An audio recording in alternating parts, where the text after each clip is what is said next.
प्रभूचा गौरव असो आत्ता आणि सदा सर्वदा. आत्ता आणि सदा सर्वदा प्रभूचा गौरव असो.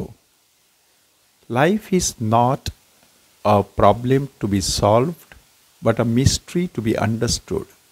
अशा प्रकारचं वचन फ्रेंच तत्त्वज्ञानी ब्लेस पास्कल ह्यांनी दिलेलं आहे की जीवन हा सोडवण्यासारखा एखादा प्रॉब्लेम किंवा समस्या नसते, तर जीवन हे जगण्यासाठी देण्यात आलेलं एक रहस्य असते. हे कोडं आयुष्यभर सुटत नसतं. मला संपूर्ण जीवन समजलेलं आहे असा दावा कोणीही करू शकत नाही. आणि परमेश्वर तर एक महान रहस्य आहे. परमेश्वर निर्माता आहे, परमेश्वर मुक्तिदाता आहे, परमेश्वर संरक्षण करता आहे, परमेश्वर सर्व काही पुरवणारा आहे, परमेश्वर मेंढपाळ आहे, परमेश्वर आपला खडक आहे, परमेश्वर आपली ढाल आहे, परमेश्वर आपला दुर्ग आहे, परमेश्वर आपलं कवच आहे, परमेश्वर आपला पिता आहे, परमेश्वर आपल्याला सर्व काही देणारा आहे.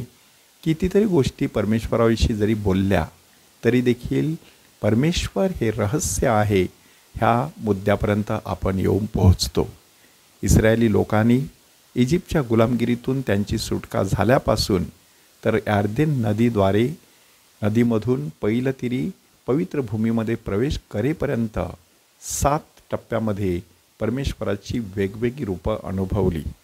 पहिलं रूप त्यांनी अनुभवलं की सामर्थ्यशाली असा परमेश्वर हा तांबड्या समुद्रातून त्यांना कोरड्या भूमीवरून पार घेऊन जातो.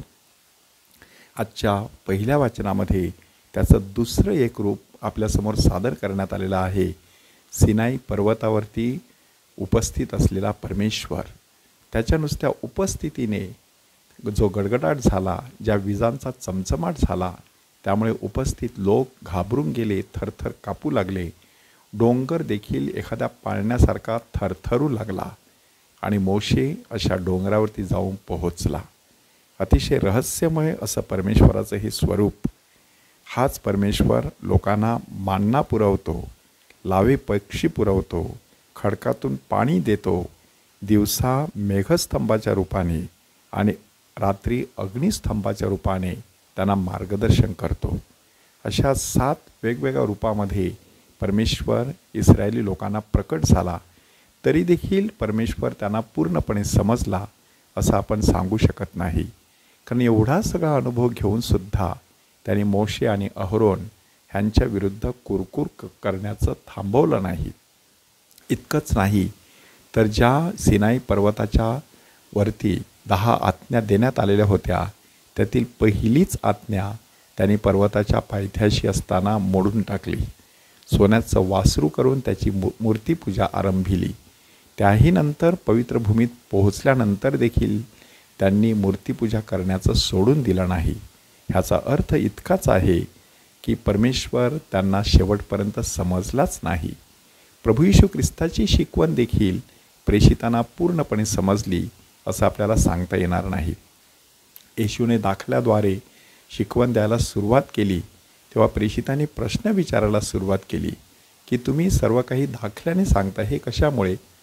तर प्रभू येशू ख्रिस्ताने जे उत्तर दिलेलं आहे त्या उत्तरामध्ये महत्त्वाचं सत्य दडलेलं आहे की परमेश्वर म्हणा, देवाचं राज्य म्हणा, धार्मिक शिकवण म्हणा, श्रद्धा म्हणा, ह्या गोष्टी आपण केवळ बुद्धीच्या पातळीवरती समजून घ्यायच्या नसतात. त्या प्रत्यक्ष कृतीत उतरवून त्यांचा अनुभव घेण्याचा प्रयत्न करायचा असतो.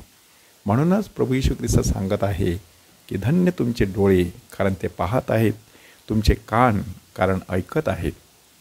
म्हणजे डोळ्याने पाहणं, कानाने ऐकणं, अंतःकरणाने समजून घेणं, अशा प्रकारे परमेश्वराचं राज्य आणि परमेश्वराविषयीचं रहस्य आपण प्रत्यक्ष आपल्या जीवनामध्ये अनुभवण्याचा प्रयत्न केला पाहिजे. तसा अनुभव आपल्याला घेता यावा म्हणून परमेश्वराकडे विशेष कृपेची देणगी मागूया. प्रभूचा गौरव असो आत्ता आणि सदा सर्वदा. आत्ता आणि सदा सर्वदा प्रभूचा गौरव असो.